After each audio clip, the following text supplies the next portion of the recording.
Good morning, good afternoon, everyone. At the outset, let me congratulate the organizers of this national seminar on social services, social work, and social sciences.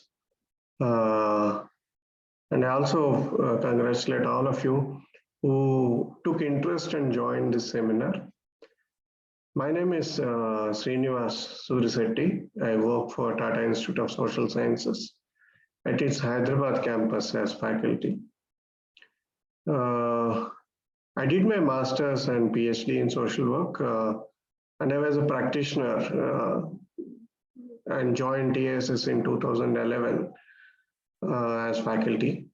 So about 12-15 years of work in the sector, and later about 9 years of teaching in TISS Hyderabad. So let me put it this way. The brief, this session is about evolution of social work and social work practice and education in India. Primarily, social work as a profession is concerned with helping people, but the motto is helping people to help themselves. So that way, this profession requires, kind of professional education, which is provided by the social work education since 1936, even before we got independence in India, through the Dorabji Tata School of Social Work. So that way, TSS is a pioneer in this social work education. So, but let me put it, in simple terms. I have a few slides. I can share the screen and you can watch those slides, and I'll explain to the extent it is needed. But the slides are more self-explanatory, So let's begin with some of the conceptions of social work. And as I said, it's a helping activity, helping process. At the end of the day, every individual needs to feel, his or her own worth, and their dignity is respected. So that is how it becomes more professional in terms of helping others. Otherwise, the term beneficiaries sounds a little weird these days, because it puts the primary stakeholder as a receiver. So that way, social work profession has this motto: help the people to help themselves. So that way, people are capable to help themselves. The practitioners, the professionals, are more like facilitators rather than those who are like experts and therapists. So that's how it has certain ethical processes and intervention strategies. It is when you talk about a profession, how it distinguishes from social services, that it has it's a knowledge base and a value system and ethical processes and a few methods. If you look at social work education, you have three primary methods: community organization, social case work, social group work, and methods like social research, social action, social welfare administration. So you have certain methods to deliver the services, and individuals, families, communities, society at large benefits out of it. This is how you can understand the conceptualization of social work profession. Let me take you all to the next, a few specific aspects. If you say you are working with individuals, how you can see that, the work with individuals, whether it is casework or counseling, whatever, basically it works with attitudes, behaviors, and skills of the people to help themselves. So there could be various interventions, life education, counseling, all that, Similarly, when you're talking about working at the group level, the group work is around socio-economic cultural issues. Group work can help people form groups, develop social circles, develop social capital, and help, resolve certain issues. Yes, the next level, you have smaller communities like people's collectives, community-based organizations, community organizations. They are, basically working on the organizational behavior, functioning of the organizations. So the systems are developed and the organizations of the communities may it be farmer producer organization or farmers interest groups or a self-help group of women. They are supported to develop as a group at the same time help its members. So help the group to have greater vision, develop certain services, and help members. At the larger community level, it's possible that mobilization of the community as functional communities or communities across spaces is required. And it is the methods or intervention could be social action, social planning, social mobilization, and facilitating convergence of services and funds at the community level. So some of these things I am placing before you just to give a snapshot of what is the scope of social work with its professional services to support the society. So let's move to the next when it comes to very, very Indian context. As I said, and in 1936 itself, you had this Sardar Tata Graduate School of Social Work. Mainly focused on social service administration, whatever is the that's the context where helping others, may it be charity, may it be some kind of management of crisis. So all that was required, and the service is more outside government. So it's more by the civil society organizations, charity-based organizations. Nowadays, you call them non-governmental organizations or voluntary organizations.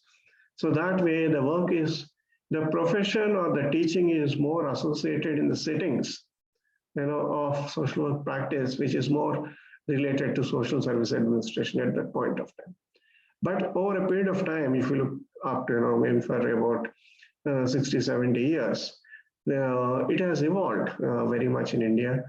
A lot of focus was on social work with persons having problems with mental health and criminal behavior, where you had this criminology and correctional administration as a specialization.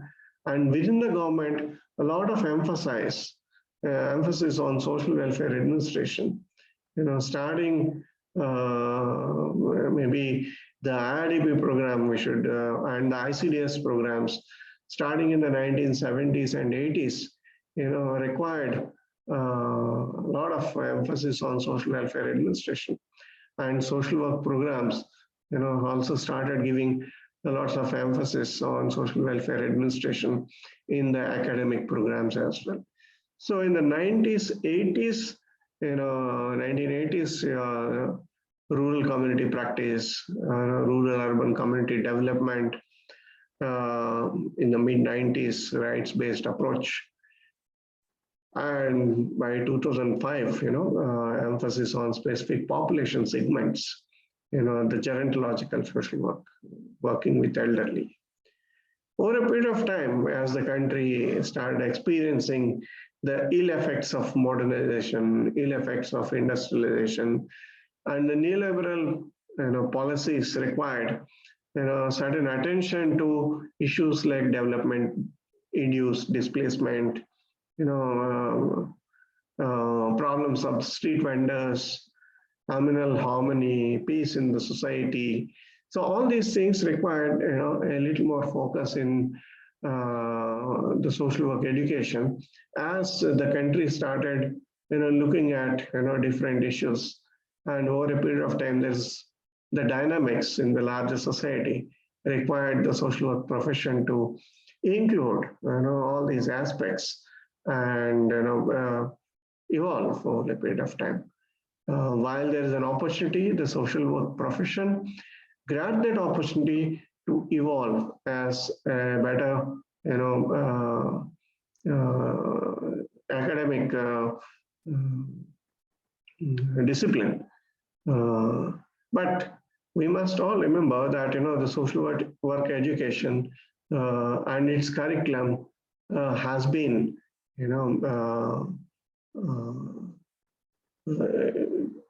it has taken strength from the practice in social service, and it has taken the threads of or the knowledge threads of other social sciences disciplines, may it be psychology, may it be sociology, anthropology, and the management, management discipline has immensely contributed, and social work education and its curriculum accommodated those knowledge threads.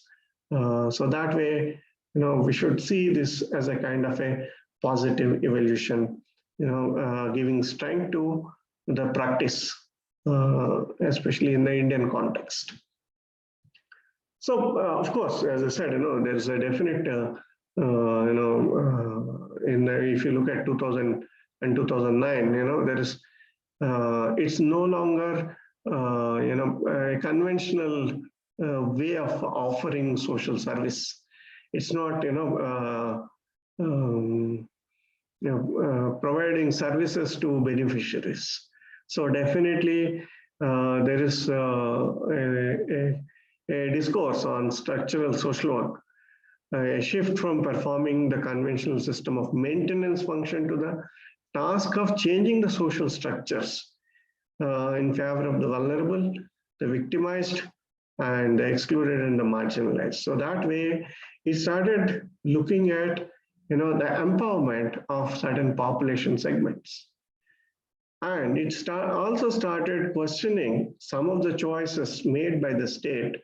For example, we talked about the development-induced displacement. If you are having large projects, large mining projects, irrigation projects, populations who are vulnerable, their voices need to be advocated. So that way, the radical political social work started emerging, making the state more accountable for depriving the people of their life and livelihood in the name of development. That's what we call the development-induced displacement or disturbance. So definitely it has evolved, and you have lots of schools of social work and departments offering social work programs, Association of Schools of Social Work. The curriculum started looking at all social sciences to understand human behavior and come with intervention strategies, improve the methods of social work. So the work in terms of law and social work, human rights and social justice, community development, all these things are brought into the social work education. And again, TSS pioneered in specializing or offering social work programs with various specializations in all these spheres. Yes, we should say academic programs they have drawn from the disciplines of social sciences, and teaching is more based on reflection on social realities, discussion, dialogue, and discovery, field-based experiential learning. So all this, the reason for elaborating on this is social work education is offering many more opportunities for people to engage more professionally in the social development sector, and irrespective of rural, urban, tribal, all that. So yes, curriculums need to be more, there needs to be more commonality across social work education institutions in India. The network of social work education it has more interface with practitioners and bring knowledge from the practice into the curriculum. Now the discussion is about having a National Council of Social Work Education in India to strengthen and expand practice models, because they need to be relevant to the context.